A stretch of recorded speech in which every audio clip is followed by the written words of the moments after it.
सियासत की असली ताकत सिर्फ सदन में नहीं होती है, बल्कि उन कमरों में होती है जहां बैठकर फैसले तैयार किए जाते हैं, जहां बहस कम दिखती है लेकिन असर सबसे ज्यादा होता है। बिहार में अब ऐसा ही ताकत को फिर से आकार भी दे दिया गया है। नमस्कार, मैं फरीदा गजल और इस वक्त आप जुड़े हुए हैं एक न्यूज 24 के साथ। खबरों की दुनिया में आपका स्वागत है और अब नजर डालते हैं आज की सबसे बड़ी खबरों की ओर।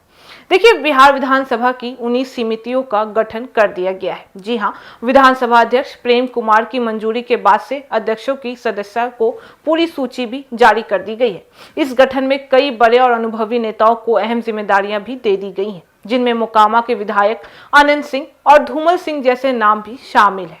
बता दें कि दरअसल विधानसभा की समितियां सरकार के कामकाज का एक अहम हिस्सा भी होती हैं। ये समितियां अलग अलग विषय पर काम भी करती हैं, जैसे पर्यावरण, पर्यटन, विकास, अल्पसंख्यक कल्याण और अन्य कई क्षेत्र। इनका काम होता है सरकार की योजनाओं और फैसलों पर नजर बनाए रखना, उनकी समीक्षा करना और उनकी जरूरत पड़ने पर सुझाव भी देना। लेकिन इस बार 19 समितियों का गठन भी किया गया है, जिसमें हर समिति के लिए अध्यक्ष और सदस्य तय भी किए गए हैं। इन समितियों में शामिल विधायकों को उनके अनुभव और क्षेत्र को देखते हुए जिम्मेदारी भी दे दी गई है। आनंद सिंह को अहम भूमिका मिलना इस बात का संकेत भी माना जा रहा है कि सरकार प्रभावशाली और मजबूत चेहरे को आगे रखकर काम भी करना चाहती है। वहीं बता दें कि धूमल सिंह समेत कई अन्य विधायकों को भी अलग अलग समितियों में शामिल भी किया गया है, जिसमें यह साफ है कि संतुलन बनाने की कोशिश भी की गई है। समितियों का काम सिर्फ मीटिंग करना नहीं होता है, बल्कि ये ग्राउंड लेवल पर जाकर भी हालात का जायजा भी लेते रहते हैं, रिपोर्ट्स तैयार भी करते हैं और सरकार को बताते हैं कि कहां सुधार की जरूरत है। यानी ये एक तरह से सरकार और जनता के बीच कड़ी का भी काम करती है। अगर किसी योजना में कमी होती है या किसी विभाग का काम ठीक से नहीं चल रहा होता है, तो यही समितियां उनसे सामने भी लाती हैं।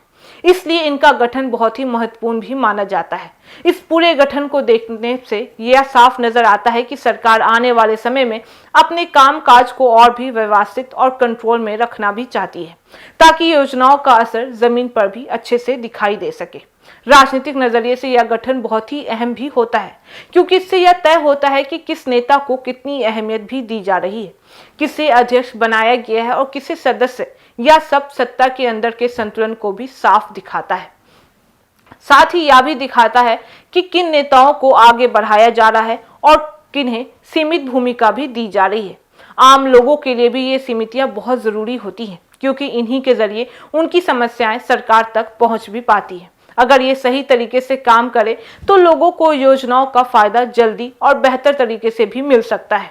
अगर ये समितियां एक्टिव रहती हैं तो सही तरीके से काम भी चलता है, तो इससे शासन मजबूत भी होता है, फैसले भी बेहतर होते हैं और योजनाओं का फायदा भी सीधे जनता तक पहुंच जाता है। लेकिन अगर ये सिर्फ कागजों तक सीमित रह जाते हैं तो ग्राउंड पर काम ना करना, तो इसका असर पूरे सिस्टम पर भी पड़ता है और लोगों की समस्याएं वहीं की वहीं भी रह जाती हैं। फिलहाल बिहार में 19 समितियों का यह गठन एक नई शुरुआत की तरह दिखाई दे रहा है। अब असली सवाल यही है कि क्या ये समितियां सिर्फ नाम तक सीमित रहेंगी या फिर जमीन पर बदलाव की कहानी भी लिखेंगी, क्योंकि सियासत में असली काम वही होता है जो दिखाई नहीं देता है। तो फिलहाल इस खबर में बस इतना ही। बाकी इस मामले पे आपकी क्या राय है, आप हमें कमेंट करके जरूर बताएं। और ऐसी तमाम खबरों के लिए देखते रहे न्यूज 24। हर खबर सबसे पहले सबसे सटीक। वीडियो को लाइक करें, शेयर करें और चैनल को सब्सक्राइब करना ना भूलें। धन्यवाद।